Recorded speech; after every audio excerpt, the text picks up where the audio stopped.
Uy, está temblando. A ver, con tranquilidad. সংবাদ সম্মেলনে কথা বলছিলেন মেক্সিকোর প্রেসিডেন্ট ক্লডিয়া শেইনবাউম।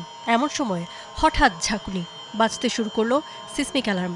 তবে আতঙ্কিত না হয়ে ধীর পায়ে স্টেজ থেকে নামেন প্রেসিডেন্ট। নিরাপদ স্থানে যেতে বলেন সবাইকে। দেশটির বিভিন্ন স্থানও কেঁপে ওঠে একইভাবে। কোথাও কোথাও ভেঙে পড়ে ঘরবাড়ি, দেখা দেয় ফাটল। দুলতে থাকে স্মৃতিস্তম্ভ সহ বিভিন্ন স্থাপনা। কিছুক্ষণ পরই আবার স্টেজে উঠে আসেন শেইনবাউম, জানান ৬.৫ মাত্রার ভূমিকম্পে কেঁপেছে মেক্সিকো। দেশের দক্ষিণ পশ্চিমাঞ্চলীয় এলাকা সান মার্কোস এই কম্পনের উৎপত্তিস্থল। জানান বড় কোনো ক্ষয়ক্ষতি বা কোনো হতাহতের ঘটনা ঘটেনি। Magnitud 6.5 de sismo. সান মার্কোসের গুয়েরোতে সকাল ৭টা ৫৮ মিনিটে ৬.৫ মাত্রার একটি ভূমিকম্প আঘাত হেনেছে।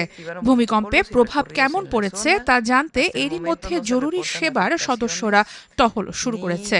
এখন পর্যন্ত কোনো ক্ষয়ক্ষতি ও হতাহতের খবর পাওয়া যায়নি। সকাল ৯টার দিকে ৪.২ মাত্রার ছোট ছোট কিছু আফটার শকও অনুভূত হয়েছে। Y de la Ciudad de México. তবে এর কিছুক্ষণ পরেই দুজনের মৃত্যুর খবর পাওয়া যায়, যাদের মধ্যে একজন কেন্দ্রস্থল গুয়েরোর বাসিন্দা ও আরেকজন মেক্সিকো সিটির। এদিকে দেশটির ভূকম্পন পর্যবেক্ষণ সংস্থা বলছে কয়েকটি নয়, বড় কম্পনটির পর প্রায় 450 আফটার শক অনুভূত হয়েছে, যার মধ্যে সবচেয়ে শক্তিশালীটি ছিল 4.7 মাত্রার। মার্কিন ভূতাত্ত্বিক জরিপ সংস্থার তথ্য মতে মূল কম্পনটির উৎপত্তি ভূমি থেকে ৩৫ কিলোমিটার গভীরে। এরই মধ্যে সামাজিক যোগাযোগ মাধ্যমে ভূমিকম্পের মুহূর্তের একাধিক ভিডিও ফুটেজ ভাইরাল হয়েছে। সেসব ভিডিওতে দেখা যাচ্ছে ভয়ঙ্করভাবে দুলছে ভবন, রাস্তায় রাখা গাড়ি। ভীত সন্ত্রস্ত হয়ে রাস্তায় নেমে আসেন মানুষজন। আতঙ্কে নতুন মাত্রা যোগ করে সিসমিক অ্যালার্ম। অনেক শক্তিশালী ভূমিকম্প ছিল, অনেক ভয়ঙ্কর। আমি মেট্রো রেলের ভেতরে ছিলাম। হঠাৎ বড় একটা ঝাঁকুনি লাগে, দেয়ালের সাথে বাড়ি খাই।